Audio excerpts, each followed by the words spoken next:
அனைவருக்கும் வணக்கம். இந்த வீடியோவில் பார்த்தீங்கன்னா நம்ம 12th February 2025 கரண்ட் அஃபேர்ஸ் பார்க்கலாம்.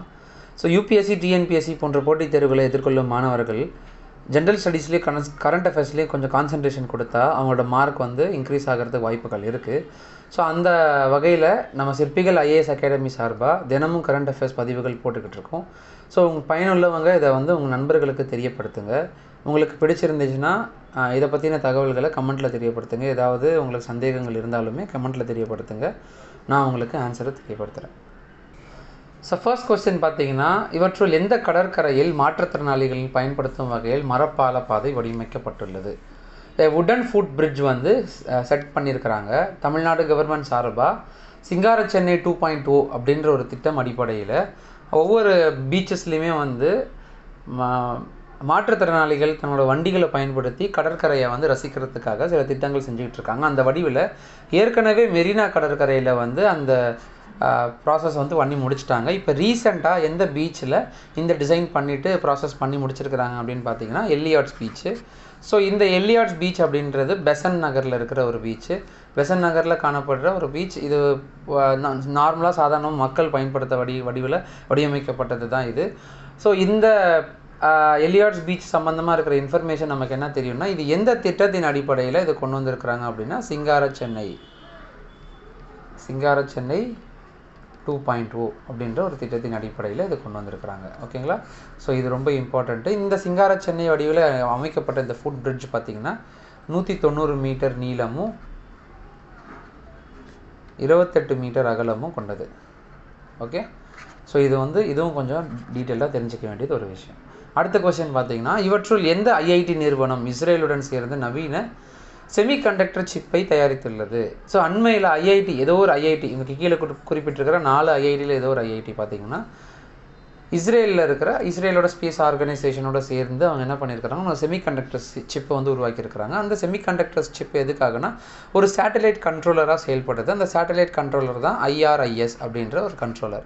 இந்த IRIS சிப்பு பார்த்திங்கன்னா இஸ்ரோ தலைமையில், அதாவது இஸ்ரோ பயன்படுத்தக்கூடிய சேட்டலைட் கம்யூனிகேஷன் மெத்தட்ஸுக்கான சேட்டலைட் கம்யூனிகேஷன் ப்ராசஸுக்காக கண்ட்ரோலர்ஸாக செயல்படுன்னு சொல்லிட்டு இஸ்ரோவோட இயக்குனர் தெரியப்படுத்தியிருக்கிறாரு. அண்மையில் இதுக்கப்புறம் பயன்படுத்தக்கூடிய வெஹிக்கல்ஸில் லான்ச் பண்ணும்போது இதை பயன்படுத்தக்கூடிய சாத்தியக்கூறுகள் இருக்கிறத தெரியப்படுத்தியிருக்கிறாரு. அது மட்டும் இல்லாமல் இவங்க IRIS அப்படின்ற ஒரு சிப்பை தயாரித்து இஸ்ரேலோட சேர்ந்து உருவாக்கின அந்த ஐஐடி பார்த்திங்கன்னா ஐஐடி மெட்ராஸ். ஸோ ஐஐடி மெட்ராஸும் இஸ்ரேலில் இருக்கிற ஒரு கம்பெனியும் சேர்ந்து உருவாக்கியிருக்கிறாங்க. ஆக்சுவலி இந்த ஐஐடி மெட்ராஸுக்கு முன்னாடியே நிறைய ஆர்கனைசேஷன் அது ஒவ்வொரு பிரதிகள், அதாவது ஒவ்வொரு பார்ட்ஸையும் தயாரிச்சிருக்கிறாங்க. பட் ஐஐடி மெட்ராஸ் அதை ஃபைனல் பூட்டிங் பண்ணவங்க அப்படின்றவங்க ஐஐடி மெட்ராஸ். அந்த ஃபைனல் பூட்டிங் பண்ணி சாஃப்ட்வேர் எனேபிள் பண்ணவங்க ஐஐடி மெட்ராஸ். ஸோ அதனால் இவங்க தான் இந்த இஸ்ரேல் கம்பெனியோட சேர்ந்து உருவாக்கியிருக்கிறாங்க, ஃபைனலைஸ் பண்ணியிருக்கிறாங்க அப்படின்றது நமக்கு தெரிய வருது. ஓகே, அடுத்த question, which country launch devil hunt operation? Devil hunt operation சொல்லிட்டு ஒரு மிலிட்ரி எக்ஸசைஸ் கொண்டு வந்திருக்கிறாங்க. அது எந்த நாடு கொண்டு வந்திருக்கு அப்படின்னு சொல்லிட்டு பார்த்தீங்கன்னா பங்களாதேஷ். ஓகேங்களா?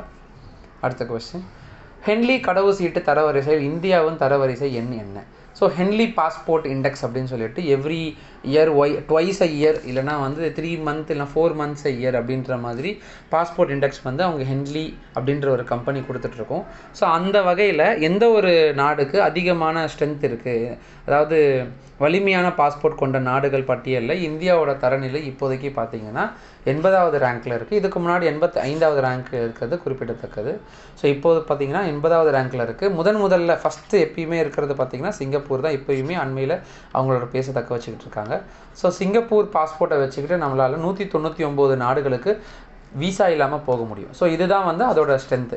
ஸோ அவங்க குறிப்பிட்டிருக்கபடி ஒரு கண்ட்ரியில் பயன்படுத்தக்கூடிய பாஸ்போர்ட்டு வீசா இல்லாமல் எத்தனை கண்ட்ரீஸில் பயணம் செய்ய முடியும் அப்படின்னு அடிப்படையில் பார்க்கும்போது அவங்க ஹென்லி பாஸ்போர்ட் இண்டெக்ஸில் இந்தியா 80th ரேங்க்கில் இருக்குது. சிங்கப்பூர் பார்த்திங்கன்னா 199 கண்ட்ரீஸு பயணம் செய்யக்கூடிய வகையில் பாஸ்போர்ட் இருக்கிறதுனால அது முதல் இடத்துல இருக்குது. அடுத்தது, பண்டோரா என்னும் திட்டத்தை எந்த நிறுவனம் தொடங்கியுள்ளது? பாண்டோரா அப்படின்றது ஒரு சேட்டலைட் அண்ட் கம்யூனிகேஷன் மிஷன். இது எந்த நிறுவனம் கொண்டு வந்திருக்குன்னு பார்த்தீங்கன்னா நாசா. ஓகேங்களா? ஸோ நாசா அப்படின்றது யூஎஸ்ஏல இருக்க அவங்களோட ஹெட் குவார்ட்டர்ஸ். இவங்க தான் இந்த மிஷன் பாண்டோரா அப்படின்ற ஒரு திட்டத்தை கொண்டு வந்திருக்கிறாங்க. அடுத்தது, போக்சோ சட்டம் எந்த ஆண்டு கொண்டு வரப்பட்டது? போக்சோ அப்படின்ற ஒரு சட்டம் தமிழ்நாடு தமிழ்நாட்டில் அதிகமாக பரவலாக நீங்கள் கேள்விப்பட்டிருப்பீங்க. ஸோ போக்சோ யாரெல்லாம் 18 வயதுக்கு கீழே உள்ள குழந்தைகளை வந்து சீண்டினாலோ பாலியல் துன்புறுத்தல்கள் ஈடுபடுத்தப்பட்டாலோ அவங்களுக்கு வந்து தக்க தண்டனை கொடுக்கப்படுறதா தமிழ்நாடு கவர்மெண்ட் தெரியப்படுத்தியிருக்கு. இதுக்குமே சட்ட விலக்குகள் எதுவுமே கிடையாது, பெயில் எதுவுமே கிடையாது. ஸோ ஒன்ஸ் மாட்டினா, போக்சோ சட்டத்தில் மாட்டினா அதுலேருந்து ரிலீஸ் அப்படின்றதே கிடையாது. ஒன்ஸ் இது பண்ணிட்டாங்கன்னா அது யாராக இருந்தாலுமே, பெரியவங்களாக இருந்தாலும் சிறியவர்களாக அது யாராக இருந்தாலுமே அவங்களுக்கு தக்க தண்டனை வந்து கொடுக்கக்கூடிய வாய்ப்புகள் இந்த போக்சோ சட்டத்தில் அமைஞ்சிருக்கு. ஸோ இந்த போக்சோ சட்டம் எந்த வருடம் இன்ட்ரடியூஸ் பண்ணாங்கன்னு பார்த்தீங்கன்னா 2012 இன்ட்ரடியூஸ் பண்ணாங்க. போக்சோ அப்படின்றதுக்கான எக்ஸ்பான்ஷன் என்னதுன்னு பார்த்தீங்கன்னா protection of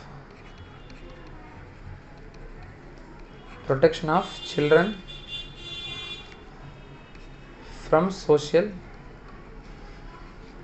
from sexual offenses act. So POCSO act, ஓகேங்களா? So protection of children from sexual offence act. So இது முக்கியமாக ஒரு பெண் குழந்தைகளுக்கு மட்டும் இல்லை, ஆண் குழந்தைகளுக்குமே இது சேரும். ஸோ பெண் குழந்தைகளை பாலியல் துன்புறுத்தலுக்கு ஈடுபடுற ஆண்களும் சரி, ஆண் குழந்தைகளை பாலியல் துன்புறுத்தலுக்கு ஈடுபடுற பெண்களும் சரி, 2 பேருக்குமே போக்சோ சட்டம் பாயும். ஸோ இதை வந்து நீங்கள் சைல்டு ஹெல்ப்லைன் நம்பரான 1098 அப்படின்ற ஒரு நம்பரை பயன்படுத்தி நீங்கள் வந்து யாராவது ஒருத்தர் பாதிக்கப்பட்டிருந்தாலோ அவங்களுக்கு தகவல்கள் தெரியப்படுத்தலாம் அப்படின்றது தமிழ்நாடு கவர்மெண்ட் கொடுக்குற ஒரு அவேர்னஸ். ஸோ 1098 அப்படின்ற ஒரு நம்பரை பயன்படுத்தி யாராவது ஒருத்தர் பாதிக்கப்பட்டிருந்தாலோ இல்லை பேரண்ட்ஸ் உங்கள் குழந்தைகள் பாதிக்கப்பட்டிருந்தாலோ அவங்க மேலே கம்ப்ளைண்ட் ரைஸ் பண்ணணும் அப்படின்னா ஸோ இவங்க வந்து இது மூலயமா சட்டத்தில் என்னென்ன வழிகள் இருக்கோ அந்த வழியில் அவங்க வந்து ஃபாலோ பண்ணிப்பாங்க. ஸோ இந்த குழந்தைகளுக்கு எந்த பாதிப்பும் வராது, அதுக்கேற்ற வெளியே தெரியாத மாதிரி அந்த விஷயங்களை வந்து கொண்டு போவாங்க. ஸோ இதை பற்றின முழு தகவல்கள், போக்சோ பற்றின இன்ஃபர்மேஷன் வந்து நம்ம சேனலில் ஏற்கனவே பதிவு போட்டிருக்கோம். ஸோ இதை பற்றி நான் முழுசாக தெரிஞ்சுக்கணுன்னா நீங்கள் கமெண்ட்டில் நான் லிங்க் கொடுத்துருக்கேன், அதை ஓப்பன் பண்ணி பார்த்துக்கோங்க. அடுத்த கொஸ்டின், இவற்றுள் மனித வயிற்றில் வளரும் குடற்புழுக்களை கண்டறிக. So find the worms present in the human intestine. ஏற்கனவே நம்ம உணவு உட்கொண்டும் போது அந்த உணவுகளோட கழிவுகளுக்கு மூலியமாக அது உண்டு நம்ம உடம்பில், அதாவது சிறுகுடல்லையே சரி பெருக்குடல்லையே சரி சில வகையான புழுக்கள் வந்து வளர ஆரம்பிக்கும். ஸோ அந்த வகையான புழுக்களோட ஒரு குறிப்புகள் கொடுத்துருக்குறாங்க. அது எந்தெந்த புழுக்கள் நம்ம மனித உடலில், மனித வயிற்றில் காணப்படுது அப்படின்னு சொல்லிட்டு நம்ம தெரிஞ்சுக்கணும். ஸோ இதில் 4 வகையான புழுக்கள் கொடுத்துருக்குறாங்க. டேப் வார்ம், விக்கெட் வார்ம், ஜியார்டியா, ரவுண்ட் வார்ம் அப்படின்னு சொல்லிட்டு 4 புழுக்கள் கொடுத்துருக்காங்க. இது எது மனித வயிற்றில் காணப்படும் குடற்புழுக்கள்னு பார்த்தீங்கன்னா டேப் வார்ம் காணப்படுது, கியார்டியா மற்றும் உருளை புழு காணப்படுது. ஸோ ஆன்சர் பார்த்தீங்கன்னா 1, 3 and 4 இதுதான் இதோட ஆன்சர். ஸோ இந்த வகையில் இந்த ஹியூமன் இன்டெஸ்டினல் பேராசைட்ஸ்ன்னு சொல்லிட்டு மொத்தமாக பார்த்தீங்கன்னா இதை வந்து மோஸ்ட்லி இந்த மாதிரி வகையான புழுக்கள் தான் வந்து காணப்படுது. இந்த whip worm, tape worm, round worm, giardia, hook worm, coccidia அப்படின்ற ஒரு வகையான ஒரு புழுக்கள் வந்து நம்ம மனித உடலில், மனித சிறுகுடல்னா பெருக்குடலில் அதிகமாக காணப்படுது. ஸோ மனிதன் தேவையில்லாத உணவு பண்டங்கள் இல்லைன்னா வந்து சரியாக சமைக்கப்படாத உணவு பண்டங்கள், அது மட்டும் இல்லாமல் சரியாக இல்லாத உணவு பொருட்களை வந்து பயன்படுத்துறதுனால அதனால அந்த கழிவுகள் அந்த குடல் புழுக்களை வந்து உற்பத்தி ஆகிறதுக்கு வகை செய்யுது. அது மட்டும் இல்லாமல் இதை வந்து க்யூர் பண்ணுறதுக்கு, அதாவது அந்த குடற்புழுக்களை வந்து அகற்றுறதுக்கு சில ப்ராசஸ் இருக்குங்க இல்லையா, அந்த மெடிக்கேஷன்ஸ், அந்த மெடிக்கேஷன் என்னதுன்னு நமக்கு தெரிஞ்சுக்கணும். ஸோ இது என்ன மெடிசன் யூஸ் பண்ணுவாங்கன்னா அல்பெண்டசோல் அப்படின்ற ஒரு மெடிசனை யூஸ் பண்ணி இந்த குடற்புழுக்களை வந்து வெளியே அகற்றுவாங்க. இந்த குடற்புழுக்களை வந்து இருக்குது அப்படின்ற அவேர்னஸ் க்ரியேட் பண்ணுறதுக்குன்னு சொல்லிட்டு சில தினங்களை வந்து அனுசரிச்சுட்டு வராங்க. அதாவது ஒவ்வொரு ஆண்டும் எவ்ரி இயர் பிப்ரவரி மாதமும் ஆகஸ்ட் மாதமும் 10ஆம் தேதி இந்த குடற்புழு நீக்க நாள்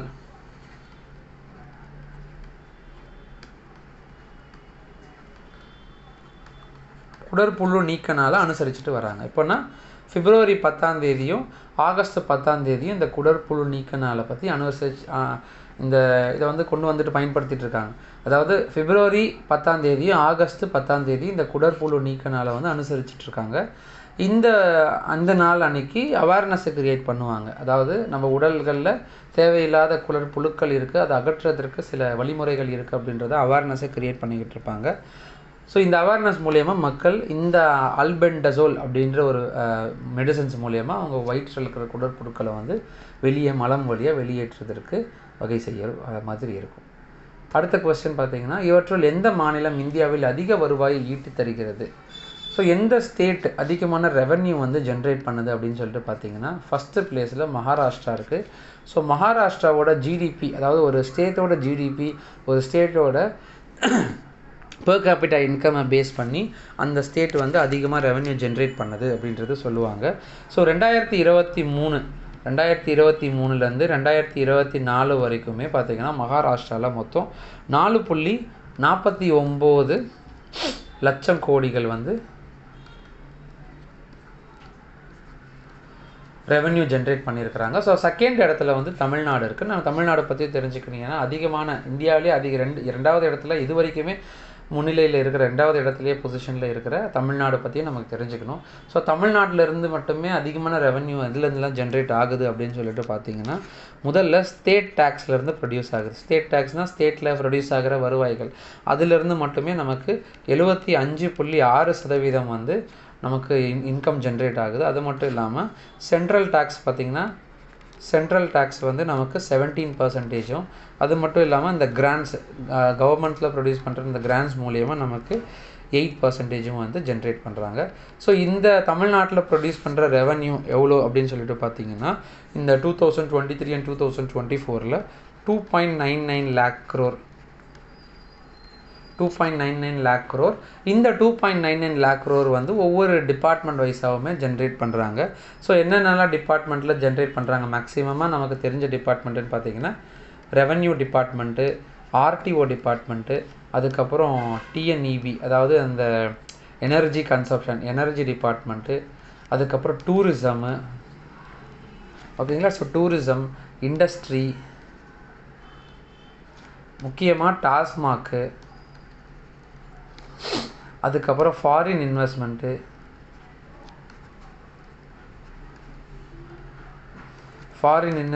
transportation.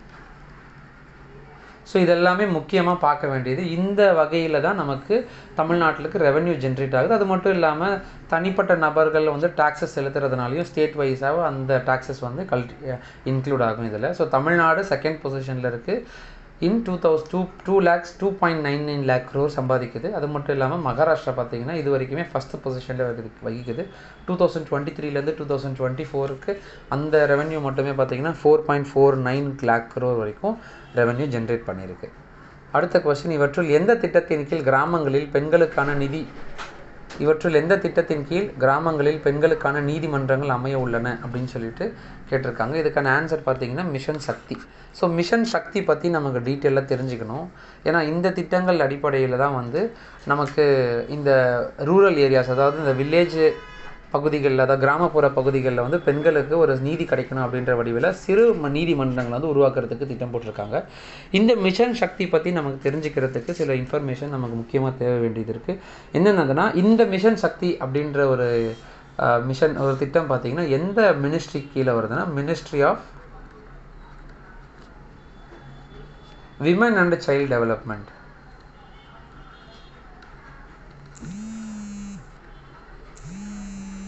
Ministry of women and child டெவலப்மெண்ட்டுக்கு கீழே வருது. ஸோ இது எப்போ லான்ச் பண்ணாங்கன்னு பார்த்தீங்கன்னா 15th ஃபினான்ஸ் கமிஷன் அப்போது லான்ச் பண்ணாங்க.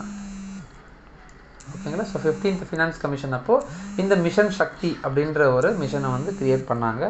இது எதுக்காக அப்படின்னா, பெண்களுக்கான சேஃப்டி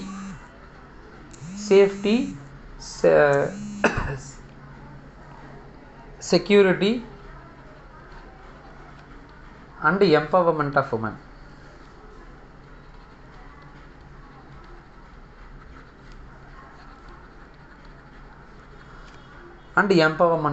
ஸோ இந்த ரெண்டு அடிப்படையில், safety, security and empowerment of women அடிப்படையில் தான் இந்த மிஷன் சக்தியை உருவாக்கியிருக்கிறாங்க. இந்த மிஷன் சக்தியில் 2 விதமாக பிரிச்சிருக்கிறாங்க. ஒன்று வந்து பார்த்திங்கன்னா சம்பால் அப்படின்ற ஒரு மிஷனையும், இன்னொன்று பார்த்திங்கன்னா சமர்த்தியா அப்படின்ற ஒரு மிஷனையும் வந்து பிரிச்சிருக்கிறாங்க. இந்த Sambhal is only for safety. அதே மாதிரி சமர்த்தியா அப்படின்றது எம்பவர்மெண்ட். ஓகேங்களா. இப்போ சம்பால் அப்படின்றது பார்த்தீங்கன்னா இந்த சம்பால் அப்படின்ற திட்டத்துக்கு கீழே சில திட்டங்கள் வந்து வடிவமைச்சிருக்கிறாங்க. இது என்னென்னதுன்னு பார்த்தீங்கன்னா one stop one centre women helpline, one stop one centre அப்படின்ற ஒரு திட்டமும், பேட்டி பச்சோ பேட்டி படோ, அதுக்கப்புறம் பார்த்தீங்கன்னா நாரி அதாலத். அதே மாதிரி இந்த சமர்த்தியா அப்படின்ற ஒரு திட்டத்துக்கு கீழே உஜ்வாலா அப்படின்ற ஒரு திட்டமும், ஸ்வதர் கிரே அப்படின்ற திட்டமும், ஒர்க்கிங் விமன் ஹாஸ்டல்.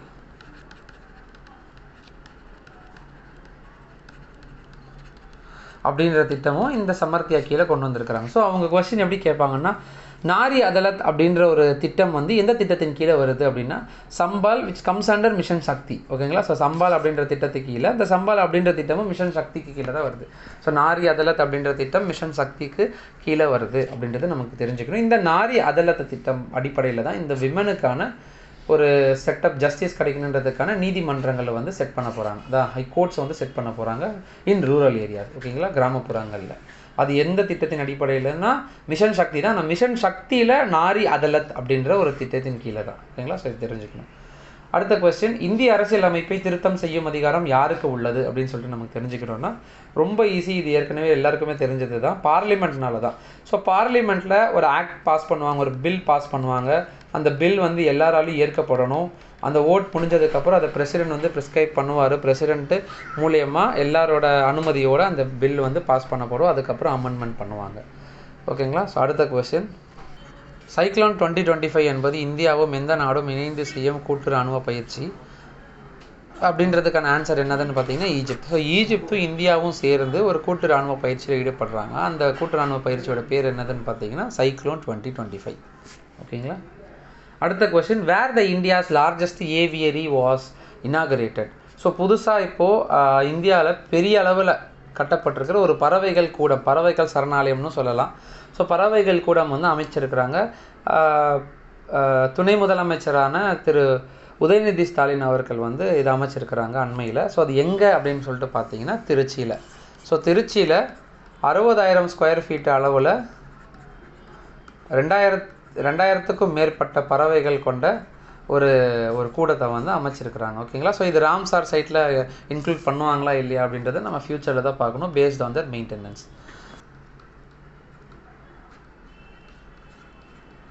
கம்பரசன் பேட்டை அப்படின்ற இடத்துல அமைக்கப்பட்டது இந்த ஏஷியாஸ் லார்ஜஸ்ட் ஏவியரி அப்படின்றது பறவைகள் கூடம் அப்படின்றத சொல்கிறோம். ஓகேங்களா. ஸோ பறவைகள் கூடத்தில் இந்தியாவிலேயே அதிக அளவில் பெரிய அளவில் இருக்கிற பறவைகள் கூடம் இதுதான் இப்போ வரைக்கும். ஓகேங்களா. ஸோ 60,000 ஸ்கொயர் ஃபீட்டில் கட்டப்பட்டது. 2000க்கும் மேற்பட்ட பறவைகள் இங்கே வந்து அமைக்கப்பட்டிருக்கு. ஸோ வேறு ஏதாவது தகவல்கள் இது சம்மந்தமாக வேணும்னா நீங்கள் கமெண்ட்டில் தெரியப்படுத்துங்க. நாளைக்கான கரண்ட் அஃபேர்ஸில் உங்களை சந்திக்கிறேன். நன்றி, வணக்கம்.